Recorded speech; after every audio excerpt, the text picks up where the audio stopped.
students, in the previous lecture we studied about three cantos of the poem Ode to the West Wind, and here we start the remaining two cantos of this poem and other characteristics of this poem. Let's we start. This is the remaining part of the poem Ode to the West Wind, which was written by the famous poet P.B. Shelley. Here is the canto fourth stanza first. If we were a dead leaf, thou mightest bear. If I were a swift cloud to fly with thee, a wave to pant beneath thy power and share. Here the speaker finally brings his attention to himself. He imagines that he were a dead leaf which the wind might carry away, or a cloud which the wind might blow. He thinks about what is it would be like to be a wave at the mercy of the power of the wind. Here is the stanza second. The impulse of thy strength only less free than thou, O uncontrollable, if even I were as in my boyhood and cloud be. The speaker stands in awe of the wondrous strength of the wind. It seems to act on impulse and its strength is uncontrollable. He then mentions his own childhood. This is the stanza third of Canto 4. The comrade of thy wanderings over heaven, as then went to outstrip thy sky speed, scarce seemed a vision I would never have striven. Here the speaker seems to wonder whether the wind has gotten stronger since his childhood, or whether he has simply become weaker. He thinks that when he was a boy, he may have been about to outstrip the speed of the wind, and yet his boyhood seemed a vision so distant and so long ago. The speaker is clearly contrasting the strength of the wind to his own weakness that has come upon him as he has aged. This is the stanza fourth. As thus with thee in prayer in my sore need, O lift me as a wave, a leaf, a cloud. I fall upon the thorns of life, I bleed. Here the speaker finally comes to his request. Until now he has been asking the wind to hear him, but he has not made any specific request. Now he compares himself to a man in prayer in his sore need, and he begs the wind to lift him as a wave, a leaf, a cloud. He longs to be at the mercy of the wind, whatever may come of it. In the final line, he refers to himself as one who is in the final stage of his life when he says, I fall upon thorns of life, I bleed. Just like the wind swept away the dead leaves of the autumn, the speaker calls for the wind to sweep him away, old and decaying as he is. This is the final stanza of Canto 4.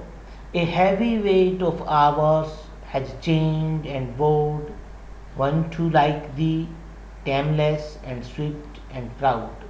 The speaker says that the weight of all of his years of life have bowed him down, even though he was once like the wind, tameless, swift and proud. Then we come on Canto 5, stanza first.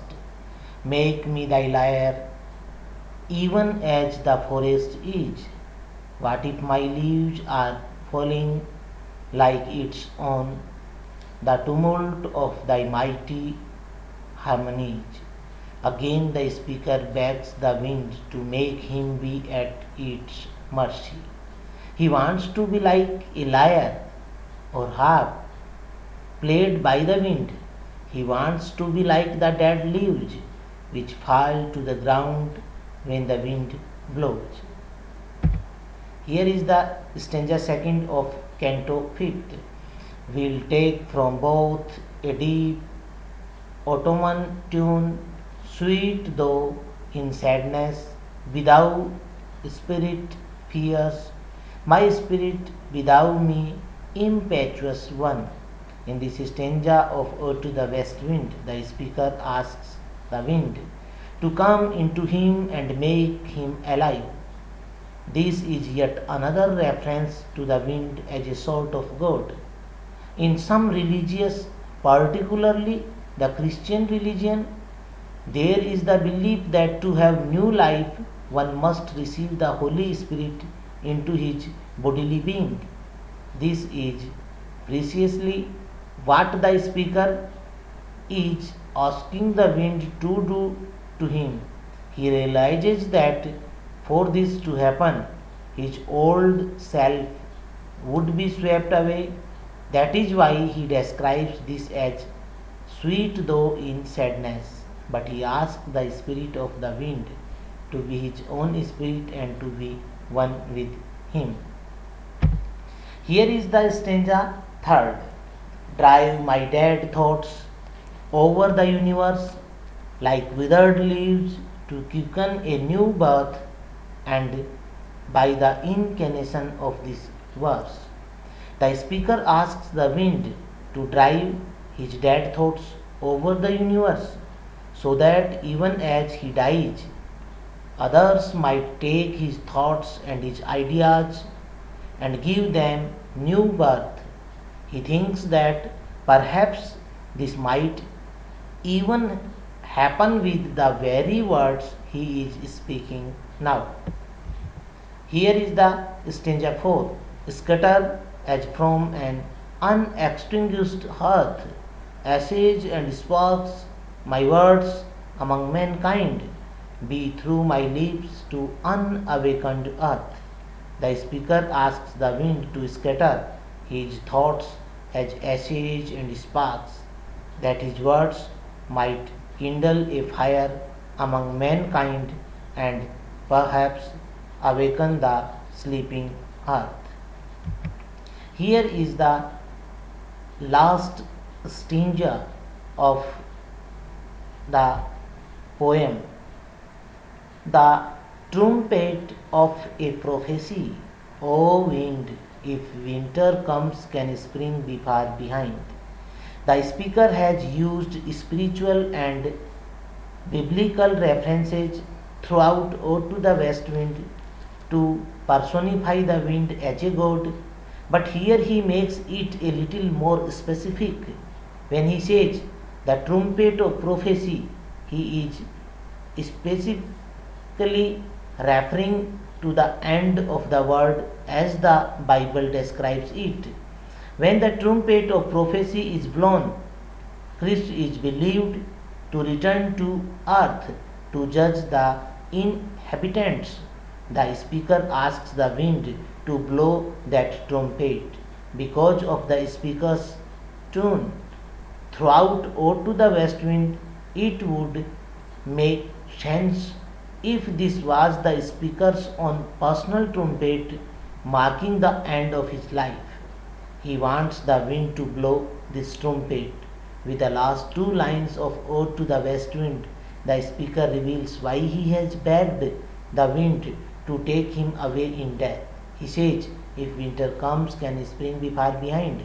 This reveals his hope that there is an afterlife for him. He desperately hopes that he might leave behind his dying body and enter into a new life after his death. Then we come on the major characteristics of this poem, Ode. An ode is a long lyrical poem which is written in stanzic form. It is an elaborately structured poem praising or glorifying an event or individual, describing nature intellectually as well as emotionally. In an ode, the poet directly addresses the object. A classical ode is structured in three major parts: the strophe, the antistrophe, and the epode. Different forms such as the homostrophic ode and the irregular ode also enter.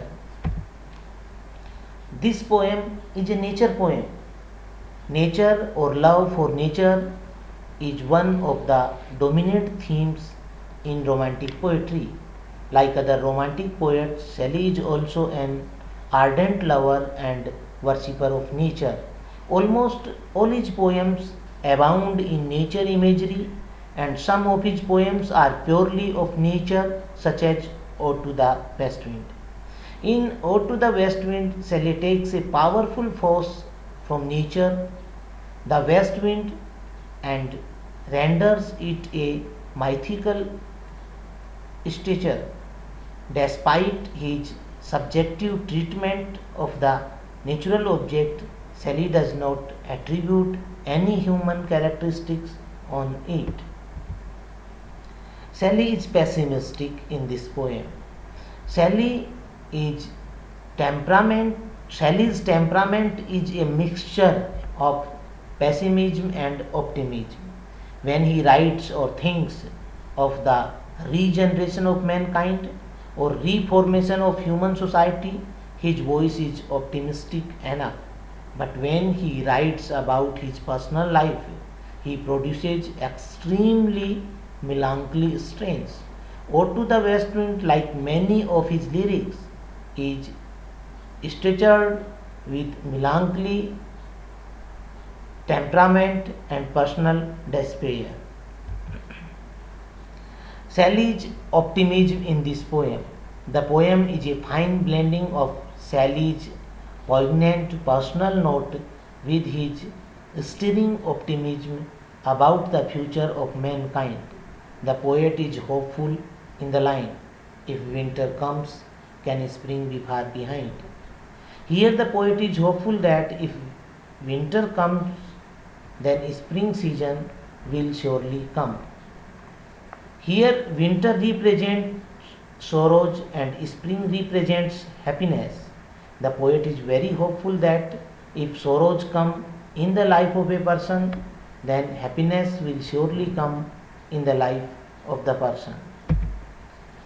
Shelley is a prophet in this poem. Shelley is very popular in the world of English literature as a prophet and a social reformer. The last line of the poem shows him a prophet and a social reformer. If winter comes, can spring be far behind? In this line, the poet prophesies that if winter season comes, then spring season will surely come. Here, winter represents sorrows and spring represents happiness.